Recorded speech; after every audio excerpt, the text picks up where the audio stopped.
Pengine niweze kukurudisha nyuma. Tumeweza kugusia swala la mirengo ya kisiasa katika kaunti ya Tana River. Kuna mirengo tuseme kufikia sasa mirengo ambayo inajulikana na wewe unajua, nadhani ni mirengo mitatu.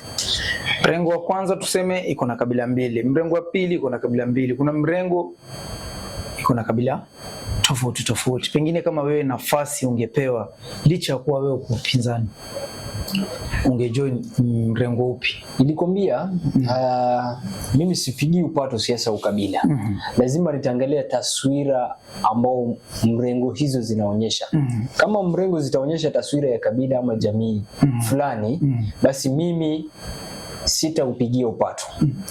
Mahali ambapo nitakavyoona ya kwamba hapa kuna sura ya Tana River, mahali ambapo jamii zote za Tana River zitajihisi ya kwamba watahesabiwa ama wako juu ya meza, hapo ndipo mimi nitasimama na wao. Okay. Sawa sawa. Swali next niweze kukuuliza, tuweze kufika hadi kwenye county assembly ya Tana River. Pengine kuna tuseme, sijui niseme nini, sitaki nitumie lugha ambayo italeta taharuki. Na wewe ni aspirant. Je, unaweza sema ma-MCA wamezembea? Naweza sema hivi, kulingana ile situation ambayo iko county assembly ya Tana River, sio tu kuzembea kazini. Wangezembea kazini ingekuwa afadhali. Hata heri wazembee kazini. Hiyo assembly imeoza. It's a business entity. Ni biashara inafanyika. Kwa nini unasema ni mahali ya biashara? Kwa sababu kazi ya assembly ni oversight executive. Wale machief officer na mawaziri wa county. Na labda tu nigusie hili jambo kwa sababu najua kuna wengi wataangalia na wengine wapo watapata nafasi ya kuangalia hii video. Hivi karibuni, sio kisa cha kwanza. Kuna awali hapo mbele mama aliweza kuumwa na nyoka. Akakimbizwa pale hospitali ya rufaa ya Hola. Akafilia hapo. Hivi majuzi chini ya wiki mbili, kuna mama amekuja pale ili kuweza kupata usaidizi wa kujifungua. Kwa sababu madaktari hawakuwepo, sababu kama hizo, ama hakukuwa na madawa za kutosha, madaktari hawakuwa, sababu chungu nzima, sababu juu ya nyingine, huwezi pata sababu ni moja. Kuna sababu mingi sana ya kuweza kusema ya kwamba hospitali ya Hola imeoza, na wenye wameozesha hiyo hospitali, mojawapo ile responsibility greatly lies in the hands of the county assembly or the MCAs. Kwa nini nasema hivyo? Kwa hivyo nataka kusema ma-MCA waliochaguliwa kwa hizi ward wamelaza damu. MCAs wote. Na si eti ward tu nasimama mimi. Mimi venye watajaji, najua watapata hii video, watakavyojaji wao watajua. Lakini because at times we have to speak the truth. MCAs ambao wamechaguliwa Tana River 15 wote, pamoja na wale wamenominatiwa wameenda kazini kule, hawako kazini pale. Unajua unaweza tumwa mahali uende ufanye kazi, lakini wewe huendi kufanya kazi, unafanya jambo lingine. Kwa ufupi, wao hawako kazi. Yani assembly ya Tana River ni kama high function. The only best thing wale MCAs unawafanya, na unawapata mara mingi, sijui kama wewe ni mwanamtandao kwa sababu wewe ni mwanahabari unayaona. Wanavaa miwani, wanapiga takin, most of them wako vizuri sana pale kwa mtandao. Wanapenda kupigwa picha sana. Wajazwe ma status, watumwe kwa magrupu, watumie wale mashabiki na wafuasi mbwembwe tu. Ni kama wanashindana kuvaa mavazi. Kama ingekuwa kuna mashindano ya stylish, nadhani wale MCAs wetu, MCA wa Tana River wangepiku wale county 46 wale. Kwa sababu sisi pale kwa kuvaa miwani, na siku hizi wanashindana na unavaa tracksuit, shati nyeupe, unavaa miwani. Unasema luku, MCA wa Tana River wanapiga luku. Hawako kazini kuambia. Angalia. Ingekuwa kuna mashindano ya fashion, basi MCAs wa Tana River waogope. Uko na azma ya kuenda huko, pengine usije ukajoin, kwa sababu hata sasa tukiongea naona umepiga miwani, luku safi, umekula pamba. Asante. Labda kujibu hilo. Kupiga luku sio mbaya. Na wala wao hatuwaonei ama hatuoni vibaya wao wakivaa vizuri. Swala ni umevaa vizuri, hatukatai. Je, lile lengo na chanzo cha wewe kukua kwenye hilo jumba bunge hiyo la assembly la Tana River, bunge la gatuzi la Tana River, umefanya hiyo kazi? Mama anakufa, MCAs wanapiga mapiara hapo, ndipo sasa wao wanajifanya kwamba kweli kuna hospitali pale Hola na halifanyi kazi, na ni wao ndio wamezembea kazi, na ni kazi yao. Okay. Kama chief officer ama waziri wa county amelala, ni kazi ya nani kwenda kumuuliza? Sasa the most funny thing na Tana River, na hii nataka uishike vizuri, the most funny thing na Tana River, kando na mavazi na wao kuzembea kazini, wale MCAs wa Tana River, kukitokea jambo lolote baya ama gavana amekosea ama executive wamekosea, wanakuja kutulalamikia sisi wananchi. Sisi tuliwapigia kura wao waende assembly wafanye kazi. So unapata MCA analalamika juu ya gavana. Most of MCA saizi, kwa sababu ni wakati wa siasa, wakati wa watu kuchaguliwa, wanaona wananchi wanateta, wanaenda pale wanasema, unajua huyu gavana hatusikizi, unajua huyu gavana we are not in good terms. Wewe wanamlaumu gavana na kumbe wao wamezemea. Si kulaumu, ni kuja kuteta kwa wananchi kwamba na wao wamezembea wao. Kanyaga shingo bado anapulize. Umeona county ugatuzi, county ngapi? Hata 4 years saizi, hata hatujamaliza 5 years. Kuna magavana wamekuwa impeached na wameenda nyumbani. Pale Meru gavana ameenda nyumbani.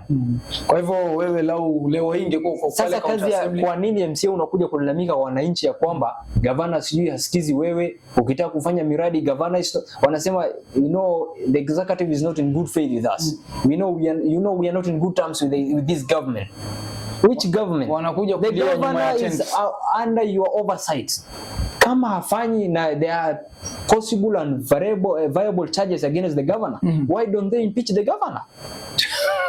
So means that ingekuwa kwa hiyo county assembly leo hii uweze kubahatikiwa kwa assembly, ingekuwa shapeleka mswada gavana kwanza. Nadhani sijui, unajua pia pale assembly si mtu mmoja tu anaweza enda kumimpeach mtu. Hiyo ni ukweli. Lazima kukuwe na number support, alafu kukuwe na charges. Lakini from where I am sitting and from the history that I have with the county assembly of Tana River, saa hizi kunafaa kuwa wengi wa ma chief officers na mawaziri wa county ya Tana River wameenda nyumbani. Cha kuongezea, gavana anafaa kuwa ameimpichiwa kitambo sana. Kitambo, hata tunafaa kuwa na gavana mwingine. Lakini sasa mimi sidhani, moja pia sitaahidi. Huenda mimi pia nikifika kule nitakuwa na changamoto zangu, kwa sababu sisi sote ni wanadamu. Lakini moja pia sitafanya. Siwezi chaguliwa na mwananchi kuenda kuwakilisha kwa assembly. Mimi nirudi kwa wananchi nitete. Sasa tofauti ya mimi na wao ni kwamba mimi napata mshahara, lakini we are all the same. None of us can do any change. The MCA could not do anything. Hawezi fanya chochote, hawezi peleka motion, he cannot impeach, he cannot question even as simple a mayor chief officer county. So kama hospitali, mambo hospitali, they are supposed to summon the CCMs, the chief officer, waeleze kila mwaka. Unajua sisi tunapata bilioni 8 kama gatuzi ya Tana River. Bilioni 9 sasa hivi. Sasa hizi inaelekea kwa 9. Hata ni 9 inaelekea kwa 10. Imefika 9 inaelekea 10. Tunapewa milioni zaidi 100 kadhaa, kama milioni 200 inapelekwa kwa Wizara ya Afya. So hizo pesa zinaenda wapi? Ni hospitali ya wapi ambao Tana River iko bora? So wewe kama MCA, na unajua pale assembly kuna kuanga na committees. So as we speak, unaona hiyo dormancy yote iko pale. Kuna committee ya health ambao wakikutana tu kama mimi na wewe hapa hivi sasa tunatoka na allowance zote. Eti ni committee ya health hiyo. Lakini watu wanapoteza maisha. So watu wanapoteza maisha.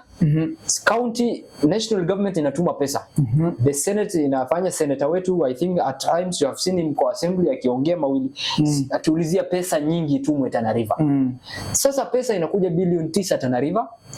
I'm told the governor anakuanga na returns. Anasema hii pesa nimetumia kiasi hii kiasi hii imekosa matumizi. Yaani Tana River hii yenye mimi na wewe tunaona Kwa pesa inarudishwa, inasemekana imekosa matumizi. Kuna returns Tana River zinarudishwa. Pesa imekosa matumizi, imekosa budget. Hakuna kitu ya kufanya Tana River. There is no budget ambayo hiyo pesa inafaa kutumwa iende ifanye kazi. Na kuna mambo mengine ilikuwa pengine imelala. Kuna sasa hivi makao mengi watu wanatembea kilomita kadhaa kwenda kupeleka watoto wao ECDs, nursery schools. Za ECDs hizo ni kazi ya county government. Kuna vijiji Tana River imeishi maelfu ya watu, wanapeleka vijiji jirani watoto wao waende wasome elimu ile ya msingi kabisa ya ECD, na kuna pesa inaletwa Tana River inarudi tena kwa Ministry of Finance, kisa na maana imekosa budget, imekosa matumizi Tana River. Pengine swali ambalo wananchi huwa wanajiuliza, kuna kuanga na mtafaruku, tuseme kama Tana River, je, kuna haja ya wananchi wa Tana River kuelimishwa? Kwa sababu ni kama baadhi ya wananchi kidogo mtafaruku. Umesema labda kama assembly pale, kabla sijaenda hiyo swali lako, wanasemaga kuna mtafaruku baina ya gavana na assembly. MCAs wanasema sisi we are not in good terms with the governor. The executive inasema wanataka kupitisha scholarship bill ile iko pale assembly. Unajua, I think kuna scholarship bill na kuna bursary, ward bursary, wanazozania hizi. Governor na executive wanasema the MCAs are not listening to us. Assembly inasema the executive is not of goodwill to us as kuna mchezo wa paka. Mimi Kenya nataka kusema kwanza, wale hizo idara mbili, county ya Tana River na assembly ya Tana River, wanafaa kujua hawajaenda pale hola kwa sababu ya love affair. Hawajaenda kupendana. Hatujawatuma huko waende wafanye mapenzi. Tumewatuma kila mtu afanye kazi yake. The assembly is not there to do love affairs with the governor. If the governor is not doing what is right, why don't they impeach him? So there is a clear guidelines, clear policy. There should be, the assembly in legislature. Pale so sheria ya Tana River inafuatwa pale. Na kule kwingine ni executive. Na kuna kitu inaitwa separation of powers. Kila mtu anafaa kufanya kazi yake. Kazi ya assembly ya Tana River sio kumwambia gavana anafaa kufanya kazi namna gani. Wanafaa kufanya kazi yao wao kama bunge la Tana River. Yule gavana anafaa kufanya kazi yake kama gavana, na wao kama executive hawafai kufanya kazi ya assembly. Kwa hivyo tafadhali watu punguzie hii mambo wanatuambia kwamba sijui there is no goodwill between the assembly and the governor. Sisi what we know is that they are not there for love affairs. Kila mtu afanye kazi yake. So Dr. Mpenzi mtazamaji, kumbuka hii ni Nameka live show. Tuko na mheshimiwa Hon, ama tuseme ndiko na mheshimiwa ama kwa lugha ya Kimombo Hon J Mohamed kutoka maeneo ya Galili. Zidi kutufuatilia na vile vile ukumbuke tuko ndani ya Voice It Studio iliyoko kwenye barabara ya kuelekea kwenye ofisi za DCC mjini Minjila. Pengine mheshimiwa, tuweze tu kuendelea. Naam. Uko na swali? Uko na swali? Mimi niko na swali. Ningependa kukuuliza, umeweza kuzungumzia mambo ya counter assembly, like counter assembly na upande wa executive. Pengine kuna mwananchi sahi pale alipo ama mahali amekaa, ni baadhi tu, sio wote. Je, kuna haja ya Tana River pengine wananchi kuelimishwa, kujua majukumu ya viongozi wao? Kwa sababu unapata kuna baadhi ya watu wanalaumu, like tuseme wanaweza laumu MP wakasema barabara hii MP hajaunda ama MP hajatuletea maji. Kuna mwingine analaumu MCA, anamwambia MCA maybe hajaleta maendeleo ama nini, ama mwingine unapata analaumu senator, anasema senator kwani yeye ni miaka ako uongozini mpaka saa hii hajafanya kitu kadhaa. Pengine na tufike mpaka kwa governor. Tuanze kwa MCA, pengine uweze tu kuelezea, kwa sababu wewe unawania uongozi wa MCA saa hii ama unawania kiti cha MCA Garsen Central. Pengine uweze kuelezea majukumu ya MCA, alafu vile vile tusonge mbele. So kuelezea kwa haraka kwanza kwa swali lako venye ulivyosema, uliniuliza kama kuna umuhimu wa wananchi wa Tana River kuelezwa ama kupewa mafunzo majukumu, kujua majukumu ya kila kiongozi wao. I think ni muhimu. Kwanza kwa assembly kuna kuanga na public participation wakati kuna kuanga na budget reading ya county assembly. Na wakati wanafanya hivyo wanafaa kuelezea ya kwamba hiyo budget inaenda kufanya nini, so that wajue ya kwamba as an MCA ama county inafaa kufanya hili na lile. Na kulingana na ile breakdown yenye umesema kama MCA, kazi ya MCA kukiwa na goodwill between the county, kuna kuanga na kitu inaitwa ward bursary. Hazikuangi kwa county zingine, wameziondoa, na kuna sheria bado zinazozaniwa kule kwa controller of budget na huko serikali huko kujua kwamba kama MCAs watapata hiyo bursary. So kazi ya MCA akienda pale, yeye ni kufanya oversight, legislature, kutunga sheria, ndio kazi yake, na representation, kuwakilisha. Kwa hivyo tukienda unapata MCA anasema nitakujengea barabara, nitakujengea shule, nitakuletea maji safi. Je, yuko kwa msururu ulio sahihi ama ni mbinu ya kutafuta kura? Italingana na venye ataiweka hiyo statement. Kwa sababu MCA hana allocation ya kutengeneza barabara. There is no allocation for an MCA to construct even a Maram road. So labda akiomba, wakati anaomba kura, anaweza kuwa sahihi akisema ya kwamba mimi mtakaponichagua hii barabara fulani nitaweka Maram, kwa sababu hiyo Maram ni kazi ya county government. Yeye akichaguliwa, akienda pale bungeni, akona uwezo wa kupitisha hoja, kuomba hoja, na aende hiyo hoja ipite, iende kwa serikali ya county, na gavana aweze kupitisha hiyo barabara itengenezwe. Si eti yeye ndo ametengeneza. Of course itakuwa na majorly supervision na county government, lakini as an MCA atakuwa amecheza role.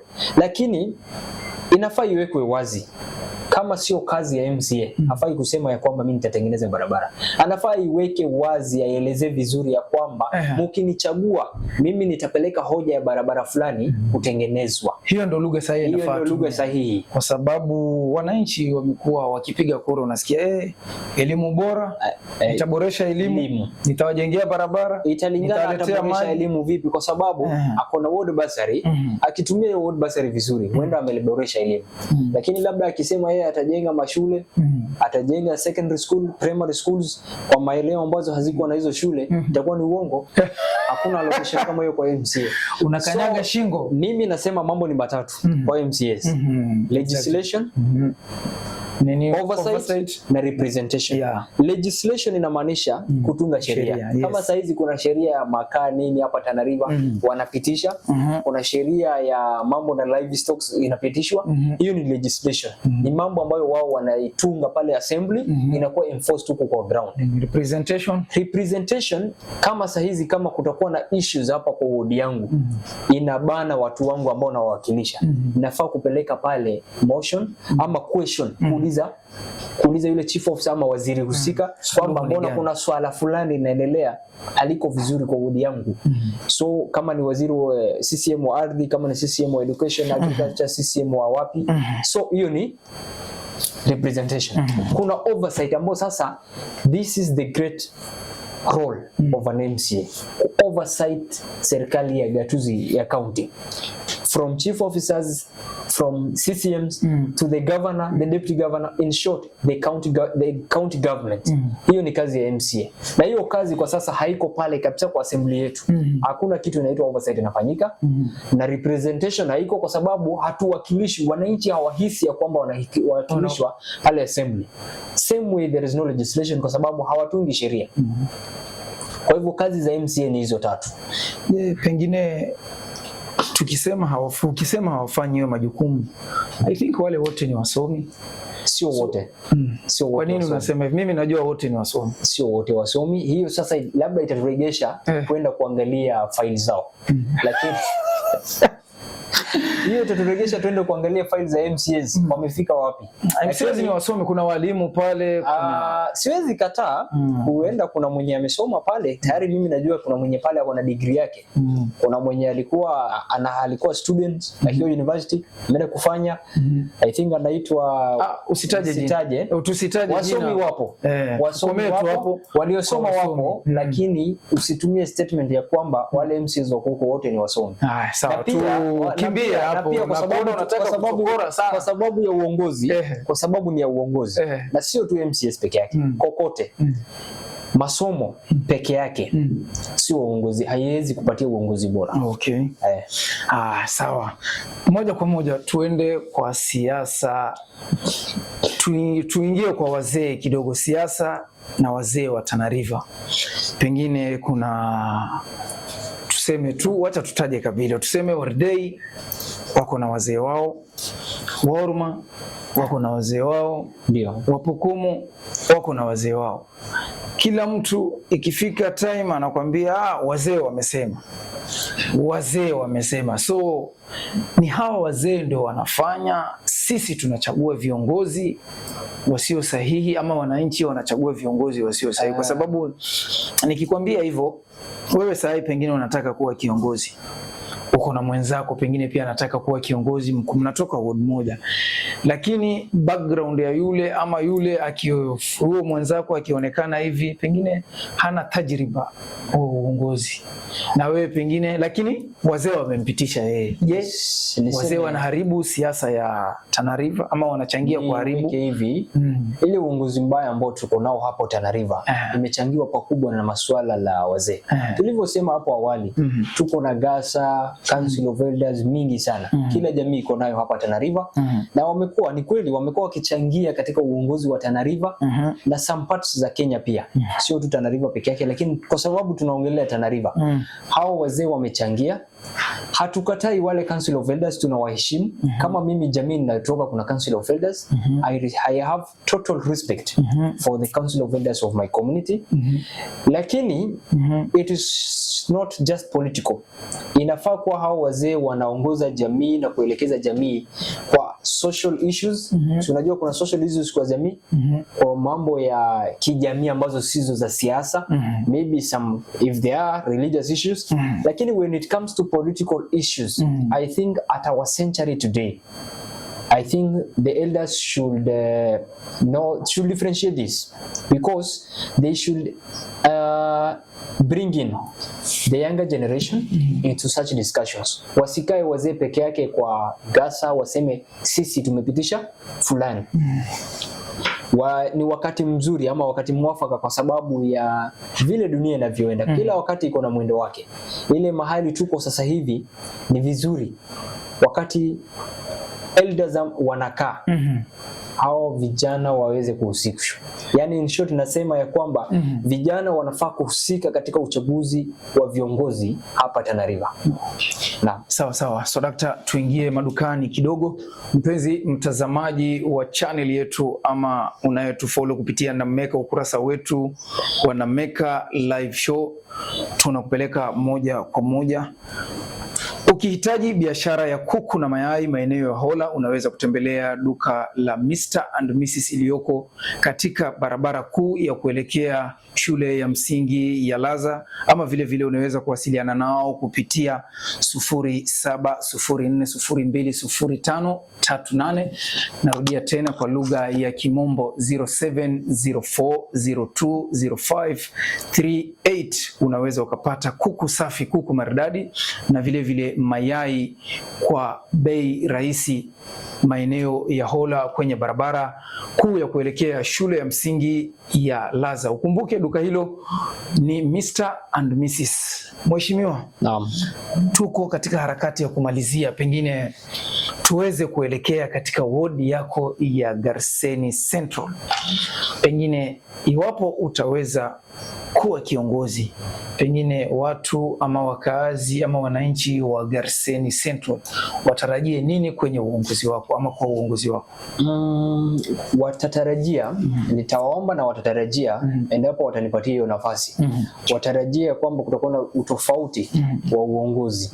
Mojawapo ni kwamba ugavi wa basari ya wodi itakuwa wazi na watahusishwa pakubwa katika ugavi huo, so that wale wanafunzi ambao wanatoka wodi hiyo waweze kupata wote. Pili, watakuwa na uwakilishi ambao utakuwa hauna dosari pale assembly. Haitakuwa mchezo. Central itakuwa imewakilishwa vizuri sana.